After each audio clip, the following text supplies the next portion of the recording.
নমস্কার। গ্রীষ্মকালের শুরু। তো এই সময় বাবা মায়ের কমন প্রশ্ন হচ্ছে বাচ্চাকে, ডাক্তারবাবু কি ফ্যান বা এসির নিচে রাখা যাবে? তো এক্ষেত্রে আমি বলবো দুটোই চালানো সম্ভব। ইভেন নবজাতক বাচ্চাদের জন্য সম্ভব। কিন্তু কিছু বেসিক জিনিস মনে রাখতে হবে। প্রথম কথা, ফ্যান চালান আর এসি চালান, বাচ্চাকে ডাইরেক্ট হাওয়ার ফ্লো যেখান দিয়ে আসছে তার পাশে রাখতে হবে।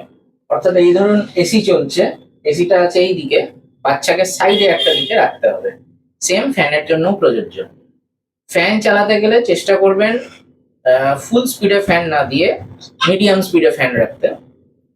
আর এসির ক্ষেত্রে দুটো জিনিস। প্রথম কথা, এসি থাকবে অটো মোডে, টেম্পারেচার সেট করা থাকবে 28 ডিগ্রি থেকে 30 ডিগ্রি সেন্টিগ্রেডের মধ্যে। সবচেয়ে কম 27 ডিগ্রি, তার বেশি এসির স্পিড ফিক্স করা, এসির টেম্পারেচার ফিক্স করা যাবে না। এসির যে ফ্ল্যাপ থাকবে সেই ফ্ল্যাপ সবসময় আপওয়ার্ড ডিরেকশনে থাকবে।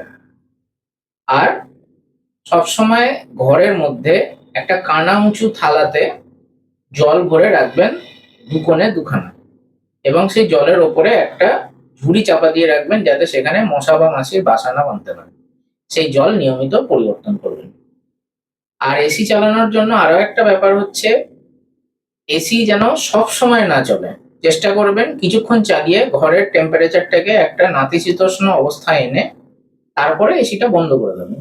তারপরে মিডিয়াম স্পিডে ফ্যান চলবে, তাতে বাচ্চা আরো বেটার থাকবে। কিন্তু এসি চলুক আর ফ্যানই চলুক, বাচ্চাকে সবসময় আপনাকে হাতের পেছনের অংশ দিয়ে টাচ করে করে দেখতে হবে, বিশেষ করে বাচ্চার হাতের তালু এবং পায়ের পাতায়, যে সেটা ঠান্ডা লাগছে কিনা। যদি ঠান্ডা লাগছে দেখছেন, তার মানে যে টেম্পারেচারটা ঘরের হয়ে রয়েছে সেটা বাচ্চার জন্য বেশি ঠান্ডা হয়ে যাচ্ছে, বাচ্চা কোল্ড স্ট্রেসে রয়েছে। সেক্ষেত্রে বাচ্চার হাতে পায়ে একটা মিটেন বা মোজা পরাতে হবে এবং টেম্পারেচার আরো বাড়াতে হবে।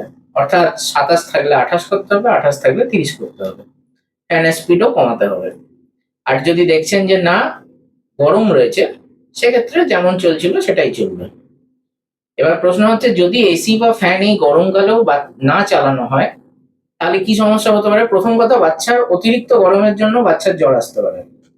দ্বিতীয় কথা হচ্ছে, বাচ্চাদের শরীর থেকে ওদের স্কিন যেহেতু খুব পাতলা হয়, খুব সহজে ইনসেন্সিবল ওয়াটার লস হয়ে যায়। তো অতিরিক্ত গরম পরিবেশে যদি বাচ্চা থাকে, প্রথম কথা বাচ্চার জ্বর আসবে, দ্বিতীয় কথা বাচ্চার ডিহাইড্রেশন হয়ে যাবে, যেটা আমরা সহজে বুঝতে পারবো না বা বাড়িতে প্যারেন্টসরা বুঝতে পারবেন না।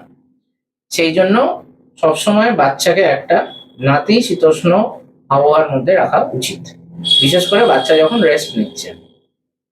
এটুকুই। ভালো থাকবেন। নমস্কার।